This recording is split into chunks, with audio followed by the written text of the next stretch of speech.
I've been a Forever DM for years now, and in that time I've made and helped make many D&D characters. So let's make a player character together, whether you're a first-time player, someone who's returning to the game after a little bit of time, or you're getting ready to guide your own players in making their first D&D characters. First question you need to ask when making your character is, what's the setting? If your DM has sent you a Session 0 document or a setting overview, then you're golden.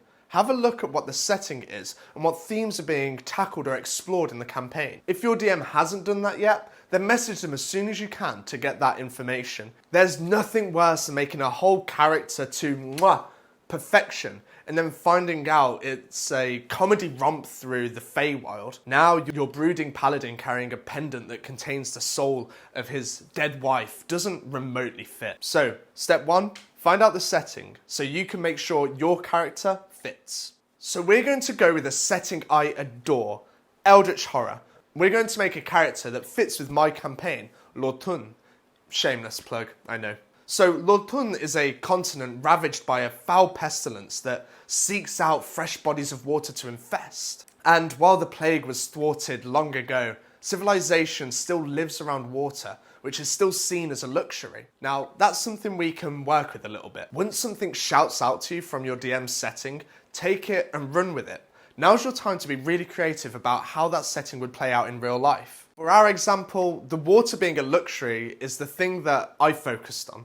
And almost immediately I thought, what if there was a group of people or a religious order that came to prominence that worshipped water and water-based deities? Boom. That's your base character concept sorted. With the changes made to 1D&D, choosing your race has thankfully stopped being a choice between power gaming and roleplay.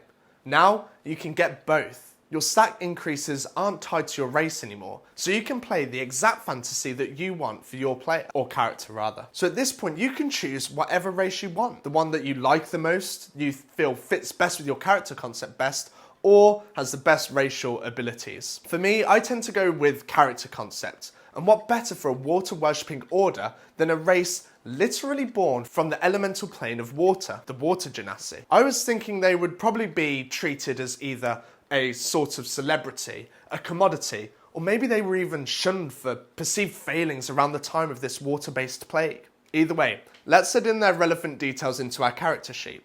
They're a humanoid, they're medium, 30 feet walking speed and swim speed, they have acid resistance, they're amphibious of course, they get called to the wave.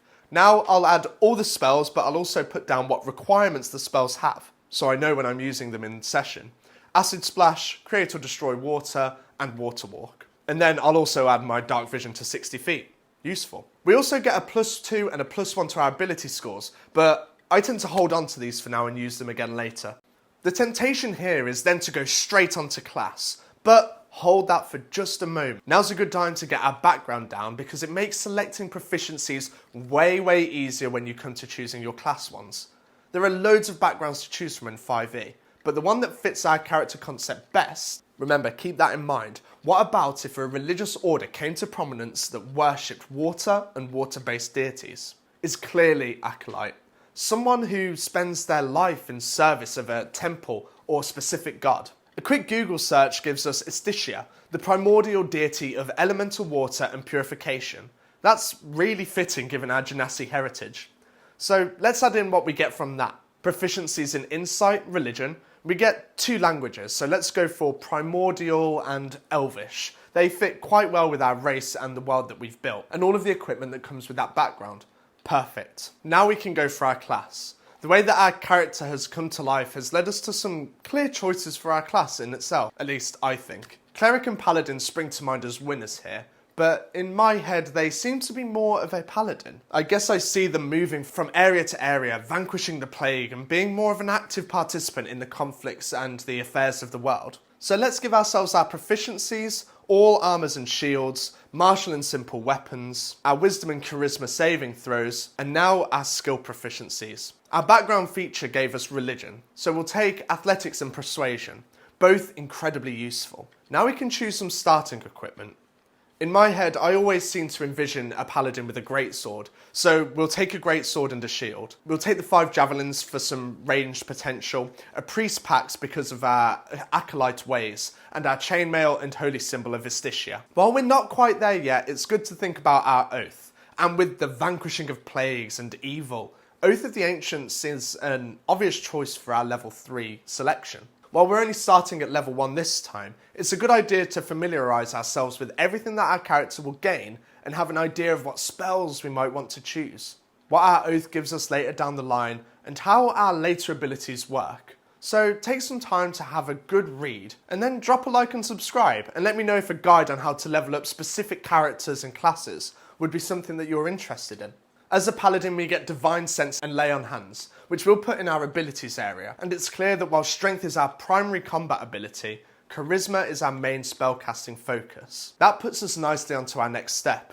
It's time to roll some dice and get our stats. Every single DM will have a different method for rolling of stats. Some common choices are the standard array, point buy, and various forms of rolling. My go-to is 4d6 drop lowest, so that's what we'll use here. But it's best to ask your DM to roll your own stats. With 4d6 drop lowest, you roll 4d6s, and then you get rid of the lowest value. And we do that 6 times until we have 6 stats to choose from. So let's roll. Now you have a bank of stats. We'll allocate them. Strength is our max, then Charisma, then Constitution to give us some more HP, Intelligence for our religion checks, Wisdom, then Dexterity is a bit of a dump stat as paladins. Now we get to use our +2 and +1 to bump up some of those scores. You gain a +1 to your roll for every even number above 10 and every odd number below 10 you lose 1 to your rolls. So you want to add your stats where they will help you get to that next level. Of course, focusing on Strength, Charisma, and Constitution. Now that we have our stats, we can fill out the rest of our sheet. Health points is 10 plus our Constitution modifier. Our proficiency is +2 since we're level 1. You get more proficiency as you level up. Our hit dice is 1d10, our attack bonus is proficiency plus strength, our spell attack bonus is proficiency plus charisma, and our spell save DC is 8 plus proficiency plus charisma. Try saying that 3 times fast. You can add all the exact values to your skill checks, but I don't usually bother unless I get something that increases it beyond my stat or proficiency bonus. Things like Jack of all trades or a particular item, your armor class is tied to the exact armor that you have. For us, it's chainmail, so we'll use that. Initiative is plus or minus our dexterity. Now we have some time to think about a name, some personality traits, ideals, bonds, and flaws, as well as your character's backstory. Once again, this is your chance to be really creative about the way your character would interact with the world. So put some thought into it and make them unique. That's it for my quick and easy guide to creating a D&D character. Making a character is a really good first step, but you need a good group to play D&D. Many long-term players will tell you that no D&D is better than bad D&D. So here's my guide on how to find the best group for you, by looking out for some really clear red flags and staying well away. Thanks for watching, I'll see you next time.